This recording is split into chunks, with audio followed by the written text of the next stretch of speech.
With where we are in the world today, and especially pro wrestling, because that is what we love and what we're passionate about on this channel, there are those like me that say WWE need to take this negative and turn it into an ultra positive.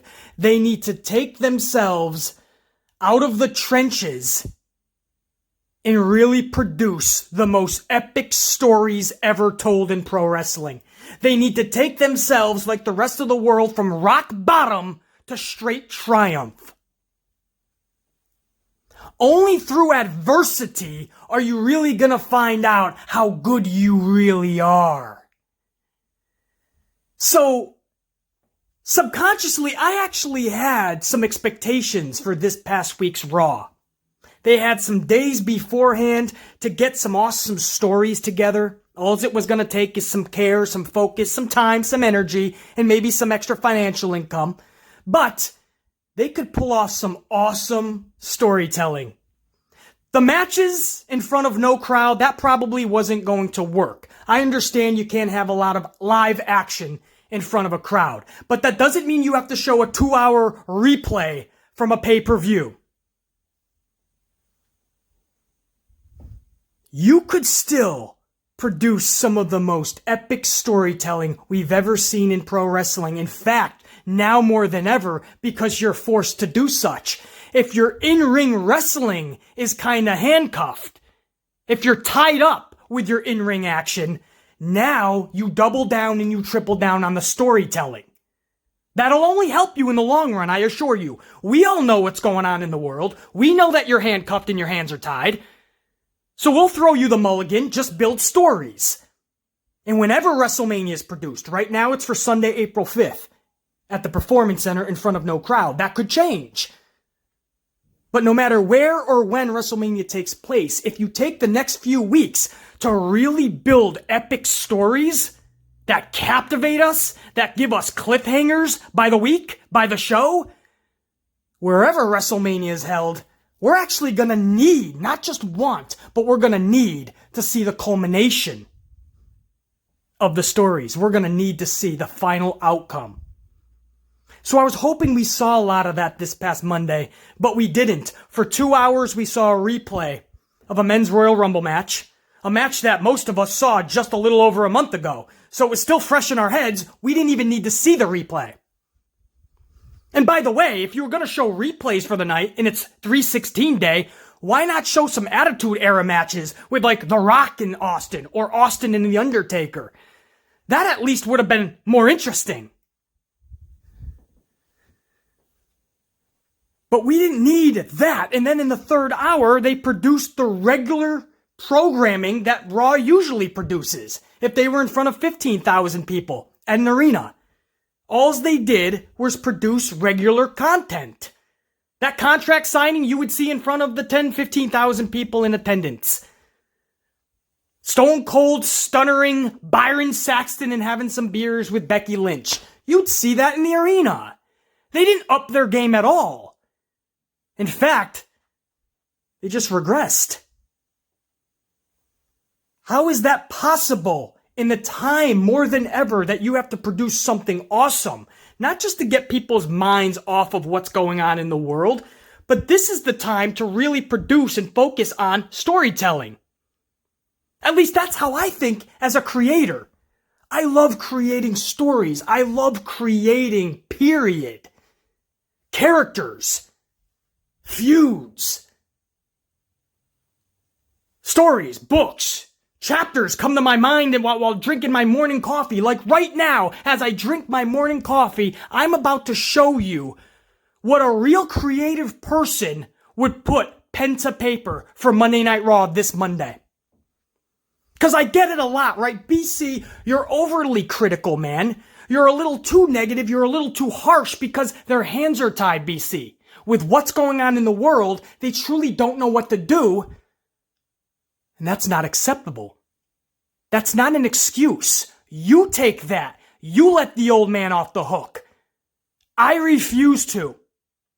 I know they could be doing more, and they should be doing more than ever before with the hands that they have on deck. You don't need an army for this. This doesn't take 1 million people.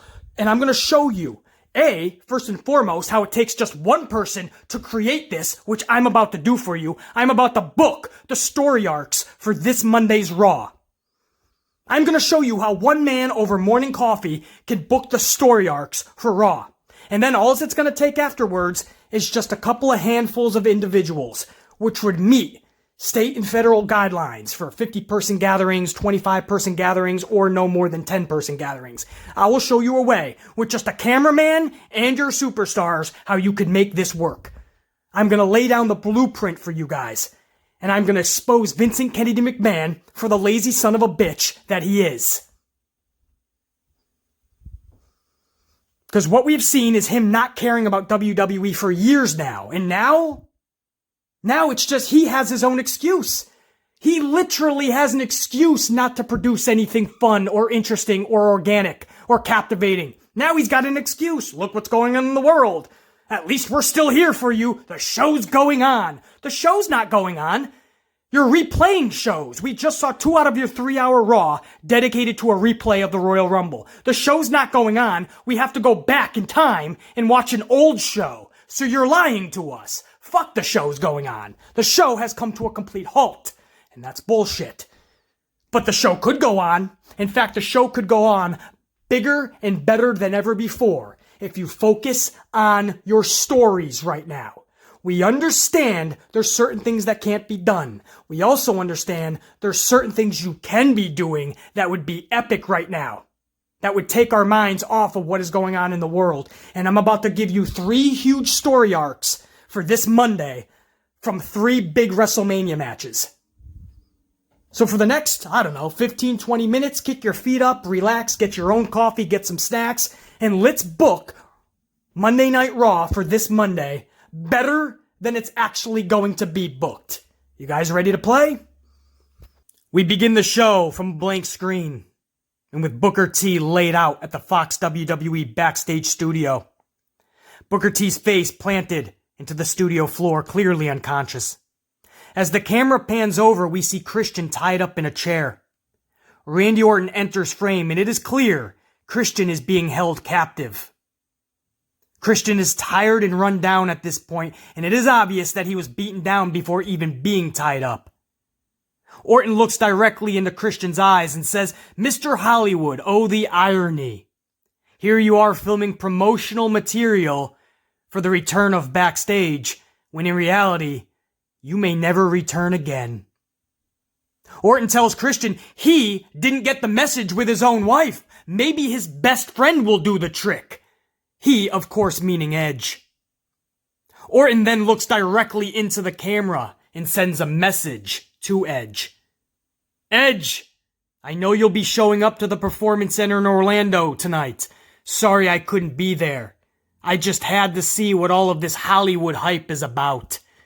Orton looks at Christian with a grin, then looks back to the camera, completing his message to Edge.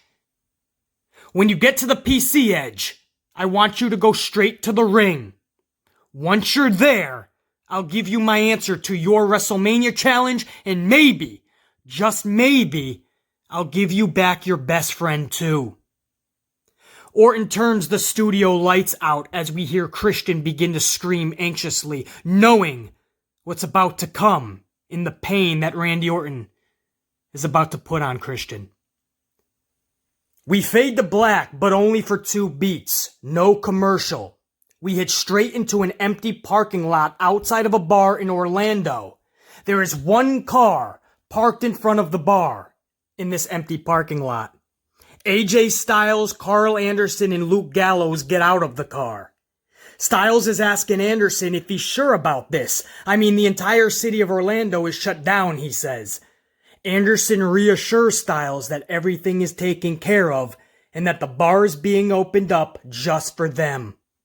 The 3 men enter the bar where they come across a big intimidating biker type individual. Anderson gives this individual an envelope. After looking inside the envelope and being satisfied with the amount of money inside, the guy walks off to the far end of the bar room and doesn't give another look to the OC, clearly satisfied. "What'll it be, boys?" Anderson shouts out as he gets behind the bar table and begins to play bartender. Styles and Gallows laugh it up like it's a huge score, but Styles soon gets serious. He looks directly into the camera and says, "Hey, Mark. Oops. I mean Undertaker. Ooh. I know you're at the Performance Center, and you are just hoping to get your hands on me tonight. But you see, there's been a change of plans. You see, me and the boys were a bit thirsty. I hope you understand. I mean, you're the American badass after all, so I'm sure you do. Maybe our paths will still cross next week, you never know. I mean, I'm a spontaneous kind of guy, what can I say?" The OC laugh it up while they're putting their glasses up in the air in one big cheers. We can then hear Gallows ask Styles, "Do you think it worked?" Styles responds to Gallows, "Oh yeah, he'll show up tonight, and when he does, we'll be ready for him." Of course, they're talking about The Undertaker. We fade to black again, but only for one beat. No commercial still. We see a limo pull up to the Performance Center, where Paul Heyman and Brock Lesnar exit the vehicle. A production assistant immediately runs up to Lesnar and Heyman and says that Vince McMahon would like to see you two as soon as possible. Lesnar's not having it. More than we've seen in the past, he's in a nasty mood. He takes the production assistant and puts him head first through the limousine window. He then takes out security at the front of the building, and he enters the Performance Center. Clearly in one of those moods that anybody and everybody that gets in his way is being taken out. Then, and only then, after those 3 different scenarios, with Edge, Orton, Christian, with Styles and The Undertaker, and with Lesnar in a foul mood, then and only then do we go to commercial for the first time. And then, my folks, then what you have is your audience captivated. You have your audience wondering, what the hell is going to happen to Christian?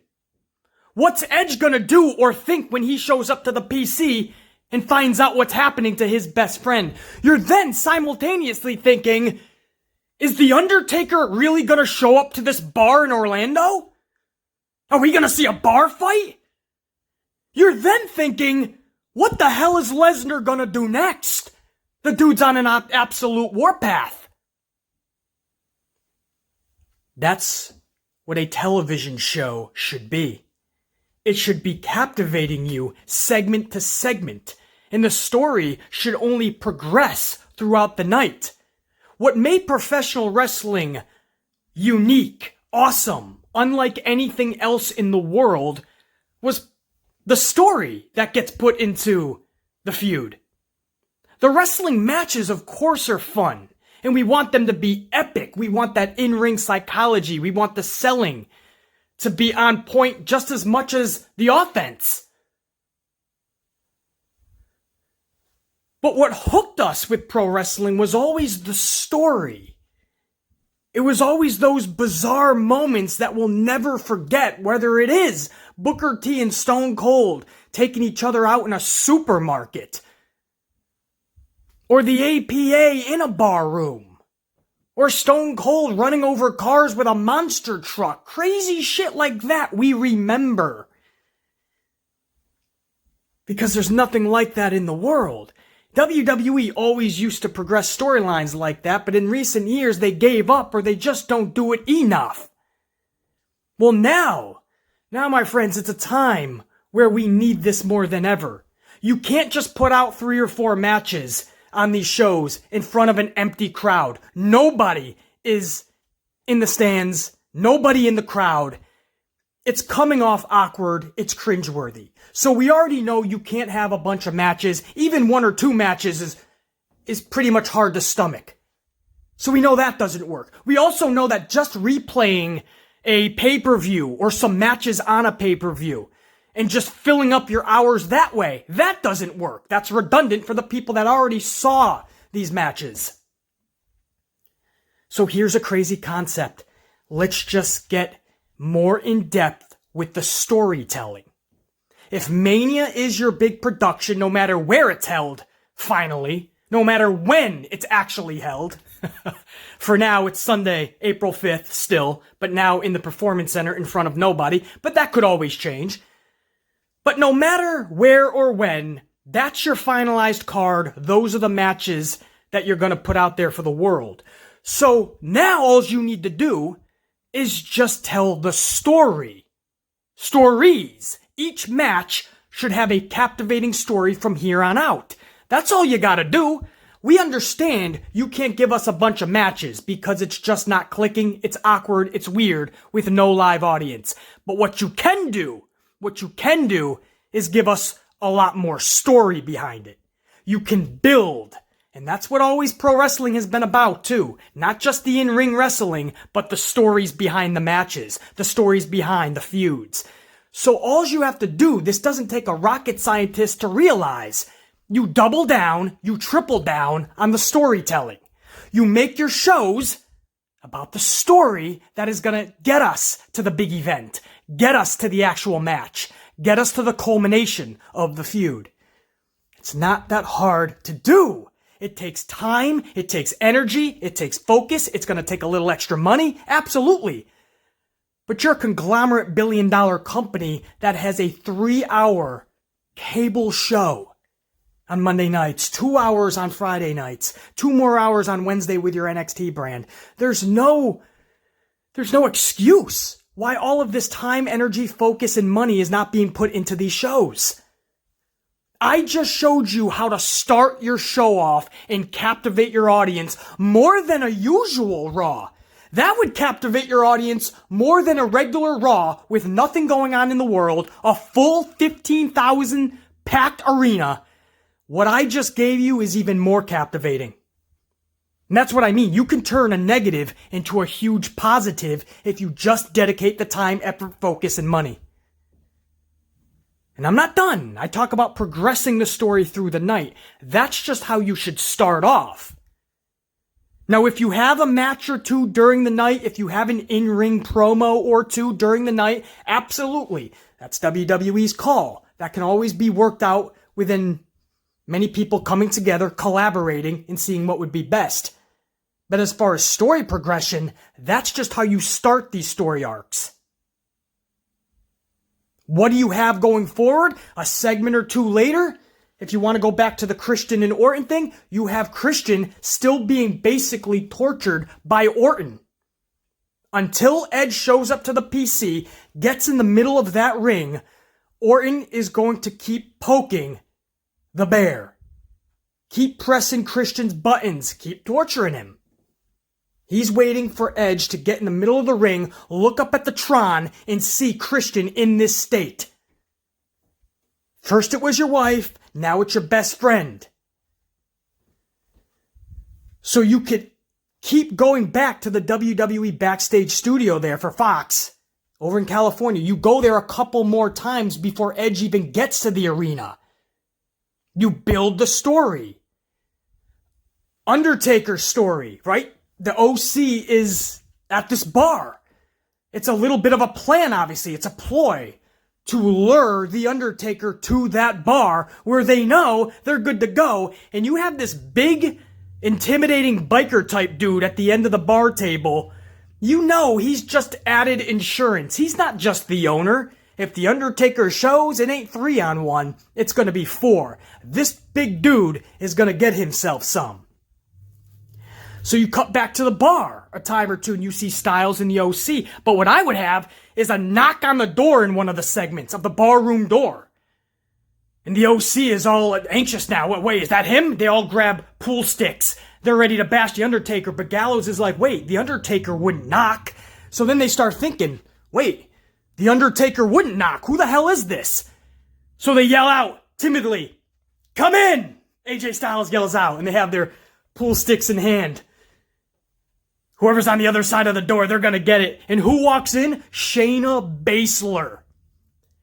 And the OC's like, what the hell are you doing here?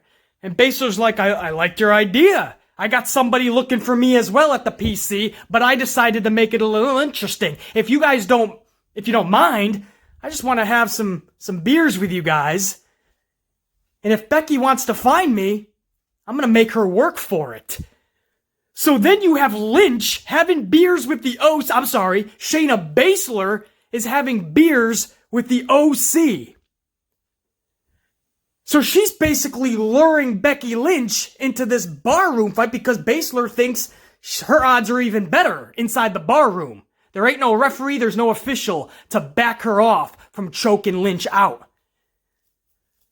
So you have Lynch waiting for, Baszler, I'll get him right. Baszler is trying to lure Lynch to this bar at the same time that the OC is trying to lure Undertaker. So now you really don't know what the fuck's going down. Is Undertaker and or Lynch actually gonna show up to the bar? And then, a couple of segments too during the show. Lesnar is still taking out human beings backstage at the PC. Lesnar is taking out anybody and everybody. He is pissed. He wants Drew McIntyre. Those 3 claymores that McIntyre delivered just a couple weeks ago, he wants revenge on McIntyre. So that's your middle story arcs for all 3 of those main stories. How do we end it toward the end of the night, right? Well, just look at the Christian storyline. When Edge finally shows up, the second he hits the Performance Center, he is informed of what happened. He goes directly to the ring as told by Orton. So Orton doesn't do anything more to his best friend Christian. But Orton is now outside of that studio.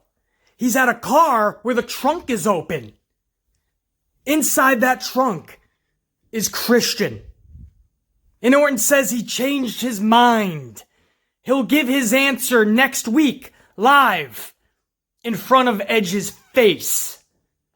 And maybe his best friend will make the trip with him. And he slams down the trunk with Christian inside, gets in the car, and this vehicle rides off. Again, Christian being held captive by Orton, at least for another week. Edge is almost in tears. He's half out of the ring because he doesn't know what he wants to run to the back, but they're on the other side of the country. And Edge knows this, so he's conflicted. He's almost in tears. So not only did we kind of culminate that story last night, but it also extends even more so next week. It's a cliffhanger. You have to find out what happens between Edge, Orton, and even Christian now.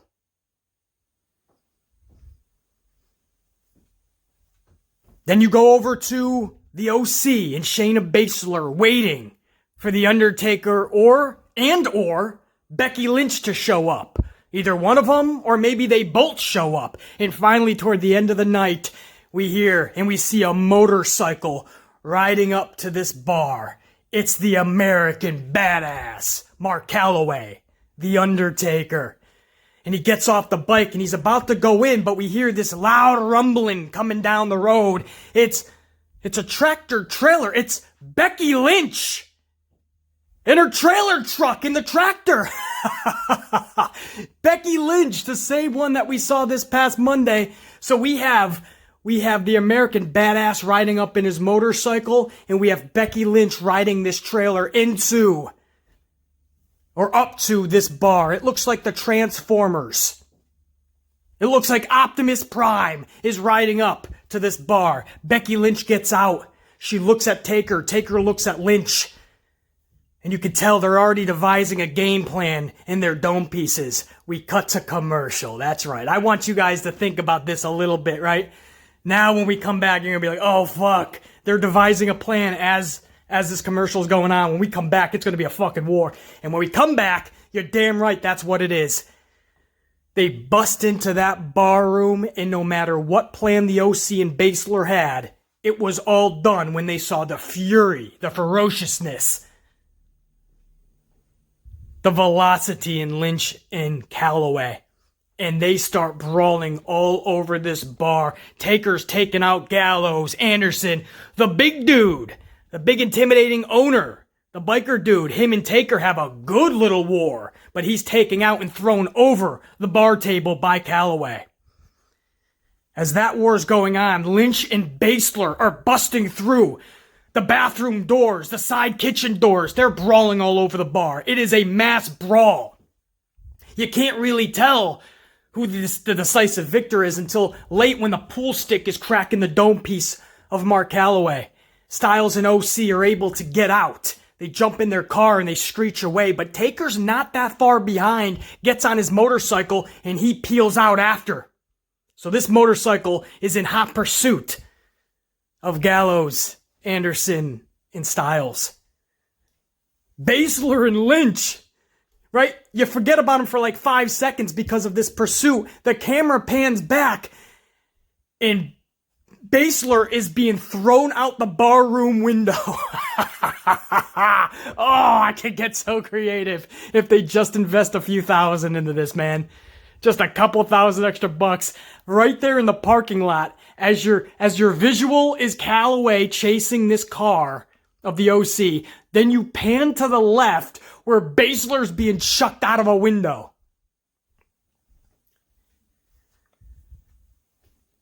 If you don't want to invest the extra couple thousand to replace a window, then you could still get creative. Have Baszler and Lynch still rumbling in the bar. And then we cut to Lesnar and Paul Heyman. They've destroyed everybody from the very beginning.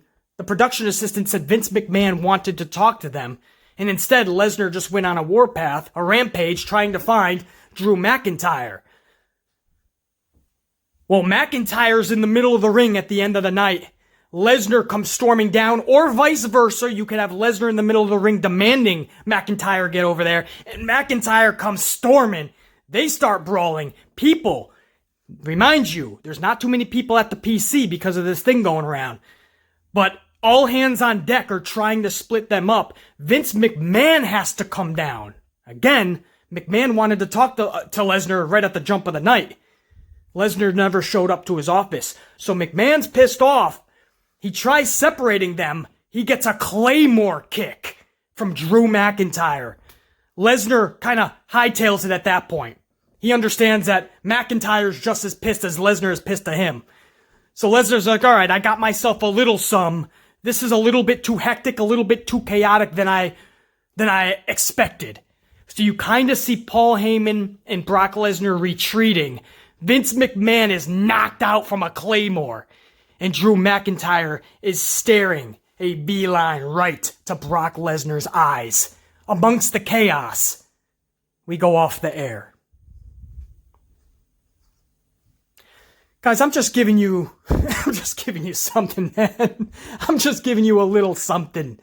This is what I mean. This is one dude in New York City that is doing a million other things. But I took the time over my coffee, over my breakfast, to come up with some fun, interesting, intriguing stories that could captivate a nation during this extremely tough time.